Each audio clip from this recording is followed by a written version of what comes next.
जब भी तुम्हें गुस्सा आए तो हम पर बरसा करो, तुम्हारी खामोशी हमें मार देती है।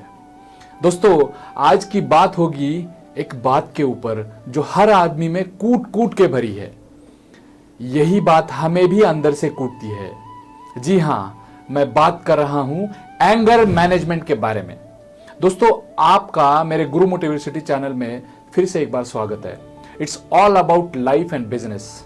तो सीधी बात, नो बकवास, शुरू करते हैं आज के इस पावरफुल वीडियो को। दोस्तों, आज हम वीडियो को 3 पार्ट्स में देखेंगे। कितने? 3 पार्ट्स में देखेंगे। पहला होगा गुस्से की वजह, दूसरे में हम देखेंगे उस गुस्से के परिणाम, एंगर के परिणाम, और लास्ट पार्ट में देखेंगे एंगर की इमोशंस का solution part. So stay tuned till the last of this video. दोस्तों, एंगर एक ऐसी आंधी है जो मन के प्रकाश को बुझा देती है। आदमी अपने आदतों के अधीन होता है। एंगर भी एक आदत है। देखो, निगेटिव इमोशंस एक फ्लो होता है। मतलब जब लंबे समय तक एक ही इमोशंस आपके अंदर रहेगी तो वही फ्लो आपके बॉडी और माइंड में बना रहेगा। इसका टाइम पीरियड 21 दिन का होता है और यही हमारी आदत बनती है। और यही आदत इतनी डीप रूटेड होती है कि कुछ दिन के बाद यही हमारी एंग्री यंग मैन जैसा स्वभाव बनाती है, जो राइट टाइम पे कंट्रोल ना करने की वजह से और उसे ना जानने की वजह से बहुत बड़ा बन जाती है।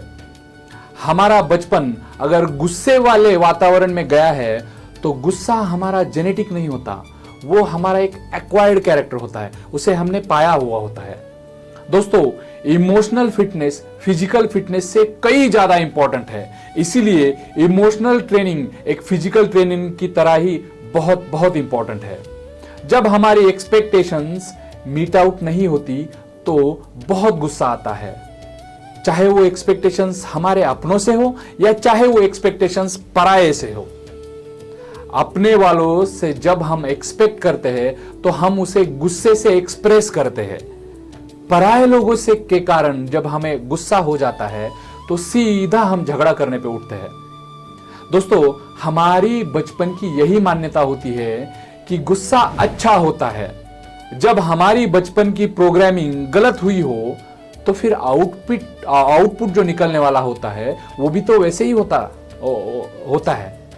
जब हमारा गुस्सा इसके कारण कोई काम होता है तो हम गुस्से को काम करने का सही तरीका मान बैठते हैं। इसलिए हमें लगता है कि गुस्सा अच्छा है, लेकिन हमने कभी other side of the coin को देखा नहीं होता है। विदाउट एंगर जब हम हमारा काम करते हैं तो हम एंगर को भूल जाते हैं। दोस्तों, लाइफ में एक नियम है, what is rewarded gets repeated, what is rewarded gets repeated and what is punished gets vanished।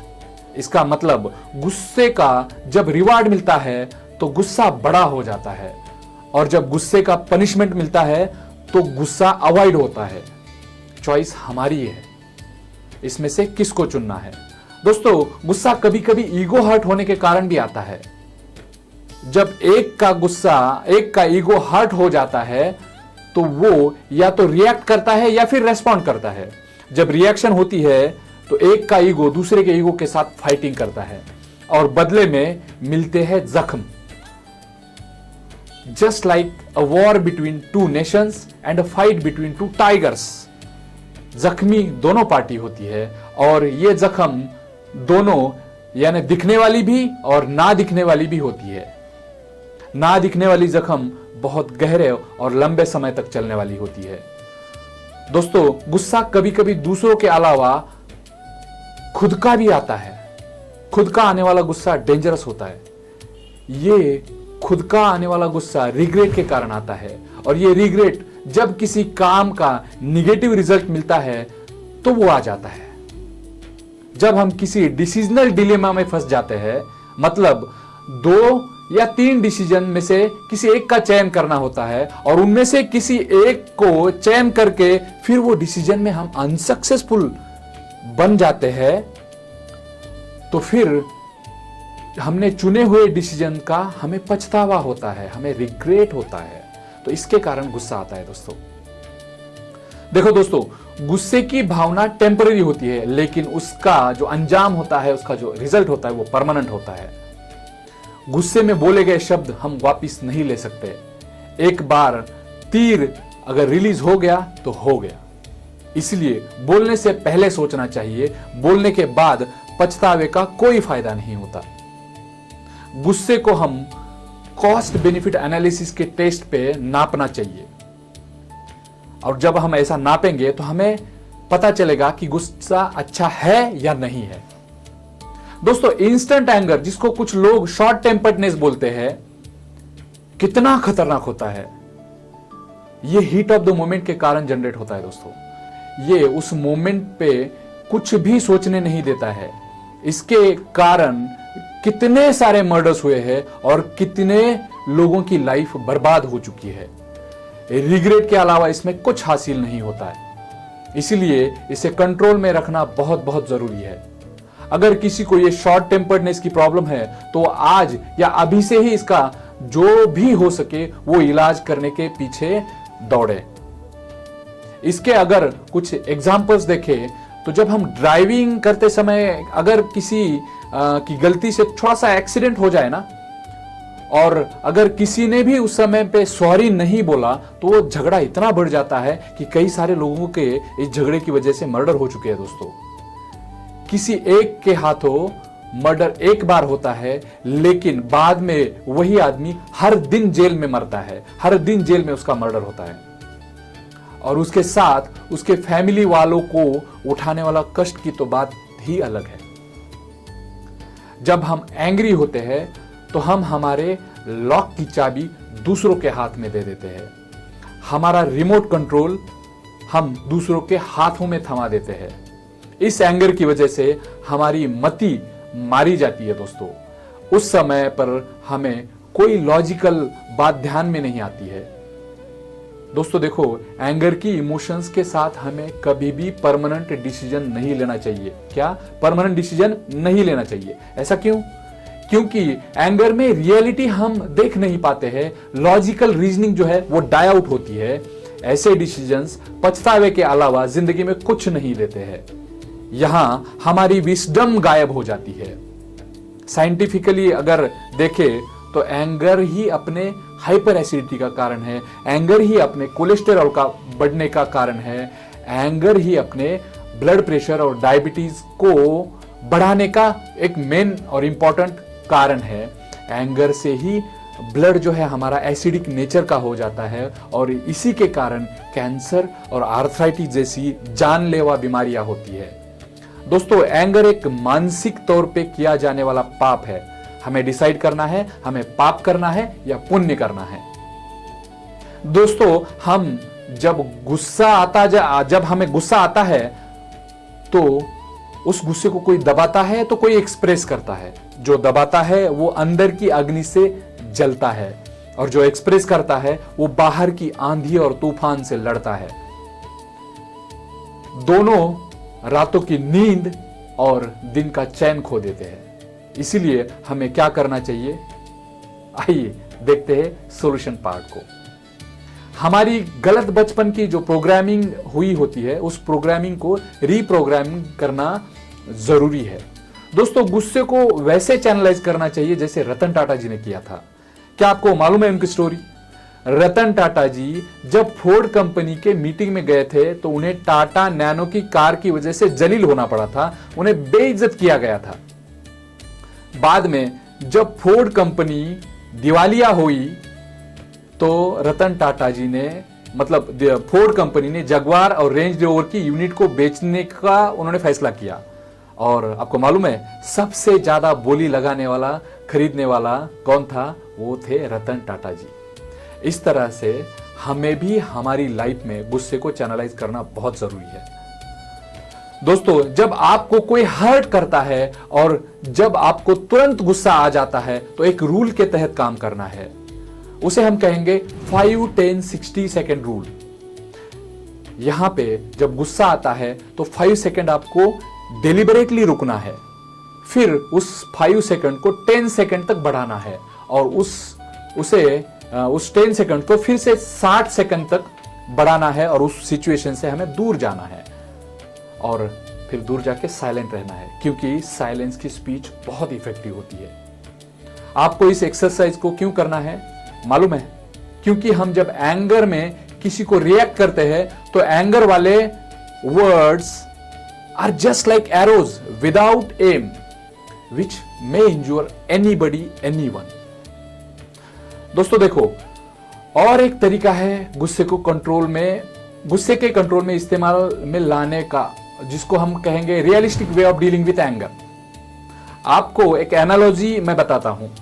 International politics में एक टर्म है जिसे कहते हैं न्यूक्लियर डिटरेंस। क्या? Nuclear deterrence. इसका मतलब कुछ नेशंस खुद को इतना पावरफुल बनाते हैं कि सामने वाला उस पर अटैक करने से पहले 10 बार सोचता है। इन द सेम वे हमें भी खुद को इतना वैल्यूएबल बनाना चाहिए कि कुछ बोलने से पहले सामने वाला 10 बार सोचे। इसीलिए जब भी ऐसी सिचुएशन आती है तो रिएक्ट करने के बजाय खुद को रेस्पॉन्ड करने के लिए पावरफुल बनाने के तरीके हमें खोजने हैं। दोस्तों, सॉरी और थैंक यू ये ऐसे 2 जादुई शब्द हैं जिनके कारण बड़ी से बड़ी तबाही रुक जाती है, रिलेशन बेहतर होते हैं। सॉरी बोलने वाला इंसान असल मायने में जीतता है दोस्तों। लेकिन सॉरी और थैंक यू के बीच में सबसे ज्यादा बाधा जिस शब्द की आती है, जिस क्वालिटी की आती है, वो है ईगो।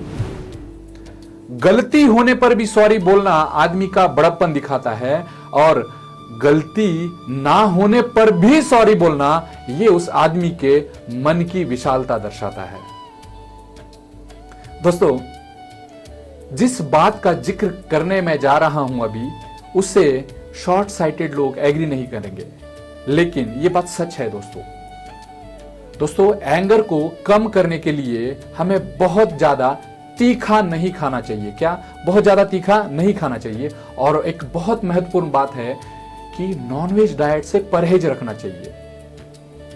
इसे मैं नहीं बता रहा हूं, इसे स्पिरिचुअलिटी की साइंस ने बहुत अच्छी तरह से एक्सप्लेन किया है। क्या होता है, जब हम किसी प्राणी को मारते हैं तब उसके मन में बहुत सारा डर पैदा होता है। दुनिया का सबसे बड़ा डर पैदा होता है। यही डर उस प्राणी की बॉडी में high level of undesirable acid secret करता है। और जब हम वही खाते हैं तो जैसा अन्न वैसा तन और मन, इस कहावत के तहत हम भी वैसे ही डर और एंगर की भावना से भर जाते हैं दोस्तों। और दूसरी बात, जब हम नॉनवेज खाते हैं तब हमारा पेट 2-2 दिन तक साफ नहीं होता है और इसी के कारण मन में इरिटेशन होता है और यही बात एंगर को जन्म देती है। इसलिए हमें एंगर को कम करने के लिए नॉनवेज डाइट से परहेज रखना बहुत बहुत बहुत आवश्यक है।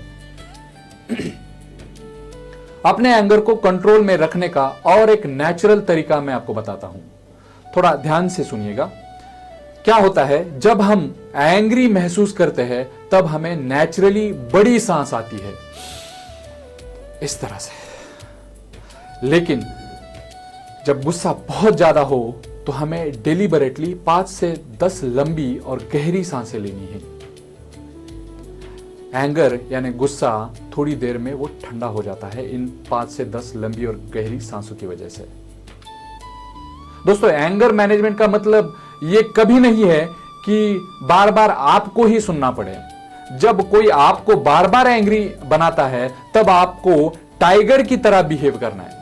किसकी तरह? टाइगर की तरह बिहेव करना है। भाई साहब, मैं वाइल्ड टाइगर की बात कर रहा हूं, वो जू वाला नहीं। टाइगर क्या करता है दोस्तों? टाइगर की एक टेरिटरी होती है। जब कोई वहां एनक्रोच करता है तो टाइगर उसे तीखी नजर से वार्न करता है पहले, फिर भी उसने वार्निंग सिग्नल को नहीं सुना और नहीं समझा और फिर भी वो आगे बढ़ता रहा तो वो जोर से दहाड़ता है। और अगर उसने ये भी नहीं सुना और समझा तो समझ जाना है इसका अंतिम संस्कार भी अभी होने वाला नहीं है। इन द सेम वे हम भी ऐसी सिचुएशंस में वार्निंग सिग्नल्स भेजते रहे ताकि सामने वाला समझ जाए, और समझने वाले को इशारा काफी होता है दोस्तों। तो दोस्तों आज के लिए बस इतना ही। कल फिर मिलेंगे और एक निगेटिव इमोशंस को मैनेज करने के नए तरीके के साथ। तब तक के लिए good bye. Don't forget to subscribe my channel.